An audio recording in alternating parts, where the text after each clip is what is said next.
नमस्कार, मैं शशिधर और आप देख रहे हैं धे टीवी पर हमारा खास कार्यक्रम भारत के ऐतिहासिक फैसले। भारतीय राजनीति में आरक्षण का मुद्दा समय समय पर खूब उठता रहता है और इससे जुड़ी राजनीति भी खूब होती रहती है।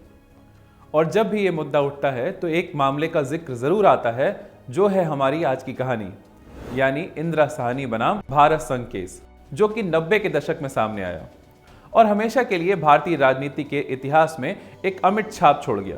तो आइए जानते हैं क्या था इंदिरा साहनी का वो ऐतिहासिक फैसला जो आज भी एक नजीर बना हुआ है। दरअसल संविधान के अनुच्छेद 15(4) में राज्य को यह शक्ति दी गई है कि वो सामाजिक और शैक्षणिक रूप से पिछड़े वर्ग यानी socially and educationally backward class के उत्थान के लिए एक विशेष प्रावधान कर सकती है, जिसे एफर्मेटिव एक्शन यानी सकारात्मक कार्यवाही माना जाएगा। और इसी के आधार पर राज्य ने पहले अनुसूचित जाति और अनुसूचित जनजाति के लिए आरक्षण का प्रावधान किया। अब संविधान में पिछड़े वर्ग की स्थिति सही रूप से परिभाषित नहीं थी, इसीलिए आगे चलकर 1953 में पिछड़े वर्ग की स्थिति का आकलन करने के लिए राष्ट्रपति जी ने अनुच्छेद 340 के अंतर्गत काका कालेलकर आयोग का गठन किया, जिनके सुझावों पर जाति आधारित आरक्षण किए जाने की व्यवस्था की गई। समय बीता और वर्ष 1979 में तत्कालीन प्रधानमंत्री श्री मोरारजी देसाई ने संविधान के अनुच्छेद 340 के तहत दूसरा पिछड़ा वर्ग आयोग नियुक्त किया, जिसकी अध्यक्षता सांसद बीपी मंडल कर रहे थे। इसीलिए इस आयोग को मंडल आयोग भी कहा जाता है। इस आयोग को देश में अन्य पिछड़ा वर्ग की जातियों की पहचान करने और उन्हें उसी अनुपात में आरक्षण की सुविधा देने के लिए सरकार को सुझाव देने का कार्य दिया गया। मंडल आयोग ने लगभग 3900 से ज्यादा जातियां ढूंढी जो कि पिछड़ा वर्ग की श्रेणी में आनी चाहिए थी, और इसीलिए उन्होंने सरकार को अन्य पिछड़ा वर्ग समूह को 27% का आरक्षण दिए जाने का सुझाव दिया। इस दिशा में कुछ हो पाता उससे पहले ही सरकार गिर गई और कांग्रेस सरकार आ गई, और जब तक ये सरकार रही इस दिशा में कुछ खास नहीं हुआ। यानी ये कहा जा सकता है कि 1979 में जनता दल के सत्ता में आने तक कई वर्षों तक इस संबंध में बहुत प्रगति नहीं हुई, और अंततः वीपी सिंह सरकार ने मंडल कमीशन की सिफारिशों को लागू करने और सामाजिक रूप से पिछड़े वर्गों के लिए 27% सीटें आरक्षित करने का बड़ा निर्णय लिया। इसके बाद देश के बड़े हिस्से में आरक्षण और आरक्षण विरोधी विरोध प्रदर्शन होना शुरू हो गए, जिनमें से कुछ में दंगे भी हुए। यहां तक कि दिल्ली विश्वविद्यालय के एक छात्र राजीव गोस्वामी ने 19 सितंबर 1990 को प्रधानमंत्री बीपी सिंह के विरोध में आत्मदाह भी कर दिया, जिसके बाद विरोध प्रदर्शन और उग्र हो गए।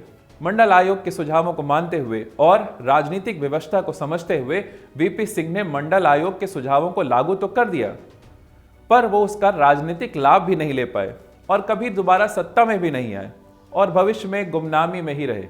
इधर इस निर्णय की संवैधानिकता की जांच करने के लिए 1991 में इंदिरा साहनी ने इस फैसले यानी आरक्षण नीति को उच्चतम न्यायालय में चुनौती दे दी, जिसे हम इंदिरा साहनी बनाम भारत संघ केस के नाम से जानते हैं। इंदिरा साहनी खुद पेशे से वकील थी और ऐसे निर्णय के विरोध में थी। उस समय इस मामले की सुनवाई के लिए 5 न्यायाधीशों की संवैधानिक पीठ गठित की गई। खैर, इस दौरान वीपी सिंह सरकार गिर गई और चंद्रशेखर प्रधानमंत्री बने, पर वो भी बहुत अल्पकाल में ही चलते बने और आई पीवी नरसिम्हा राव की सरकार। आरक्षण का मामला अब भी न्यायपालिका में था और इससे पहले कि कोई निर्णय आ पाता, पीवी नरसिम्हा राव की सरकार ने इस आरक्षण के अलावा आर्थिक और सामाजिक रूप से पिछड़े स्वर्ण वर्ग के लिए भी 10% का अतिरिक्त आरक्षण दे दिया। साथ ही नौकरियों में भर्ती के अलावा प्रोन्नतियों में भी आरक्षण नीति लागू करने का फैसला दे दिया। तो इस तरह से टोटल आरक्षण यानी कुल आरक्षण लगभग 60% के आसपास हो गया और प्रोन्नतियों में भी आरक्षण दिया जाने लगा।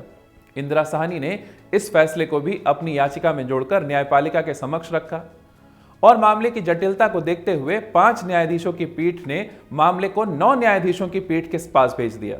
मामले की सुनवाई जिन 9 न्यायाधीशों के समक्ष भेजी गई, उसकी अध्यक्षता तत्कालीन मुख्य न्यायाधीश एमएच कनिया जी कर रहे थे। इस मामले में 6-3 के बहुमत से निर्णय दिया गया। दरअसल इस केस में अनुच्छेद 16 के तहत सरकारी नौकरियों में दिया जा रहा आरक्षण मुख्य मुद्दा था। सुप्रीम कोर्ट ने इस मामले में साफ तौर से कहा कि अनुच्छेद 16 में 2 अलग क्लॉज 1 एंड क्लॉज 4 हैं, जिसमें क्लॉज 1 यह कहता है कि भारत के किसी भी नागरिक के साथ सरकार द्वारा दिए गए रोजगार में किसी तरह का भेदभाव नहीं होगा। मगर वहीं क्लॉज 4 सरकारी नौकरियों में आरक्षण की बात करता है। इस मामले में सुप्रीम कोर्ट ने यह कहा कि अनुच्छेद 16 का क्लॉज 4 अनुच्छेद 16 का अपवाद नहीं है, बल्कि यह आर्टिकल 16 क्लॉज 1 का एक विस्तार है। इसमें कोर्ट ने साफ तौर से यह समझाया कि समान लोगों के साथ समानता का नियम लागू किया जाता है और असमान लोगों के ऊपर समानता का नियम लागू नहीं होगा। साथ ही कोर्ट ने साफ तौर से कहा कि इस मामले में सरकार कानून बनाने में सक्षम है। सरकार ही यह निर्धारित कर सकती है कि कौन सी जाति या जनजाति आर्थिक और शिक्षा के नजरिए से पिछड़ी हुई है। इसी केस में कोर्ट ने यह भी कहा कि किसी भी स्थिति में कुल आरक्षण 50% से अधिक नहीं हो सकता। इस केस में यह भी बात कही गई कि आरक्षण किसी का मौलिक अधिकार नहीं है, यह सरकार के अधिकार के दायरे में आता है। साथ ही इसी केस में सुप्रीम कोर्ट ने क्रीमी लेयर का सिद्धांत भी प्रतिपादित किया और यह कहा कि अन्य पिछड़ा वर्ग में क्रीमी लेयर को आरक्षण का लाभ नहीं मिलेगा। इसके अलावा न्यायपालिका ने इसी केस में यह कहा कि प्रोन्नतियों में भी आरक्षण नहीं दिया जाएगा, यानी आरक्षण का लाभ केवल भर्ती के स्तर पर ही मिलेगा। हालांकि इस निर्णय के पश्चात कई संविधान संशोधन किए गए, जिसमें लगभग इन सभी फैसलों को पलटने का कार्य किया गया, जिसमें से सबसे प्रमुख 77वां संविधान संशोधन अधिनियम था। 77वें संविधान संशोधन ने अनुच्छेद 16 में क्लॉज 4A जोड़ दिया। इसने राज्य को यह शक्ति दी कि यदि समुदायों को सार्वजनिक रोजगार में पर्याप्त रूप से प्रतिनिधित्व नहीं मिलता है तो सार्वजनिक सेवाओं में पदोन्नति में SC और ST के पक्ष में सीटें आरक्षित की जा सकती हैं। ये था ऐतिहासिक फैसला इंदिरा साहनी का।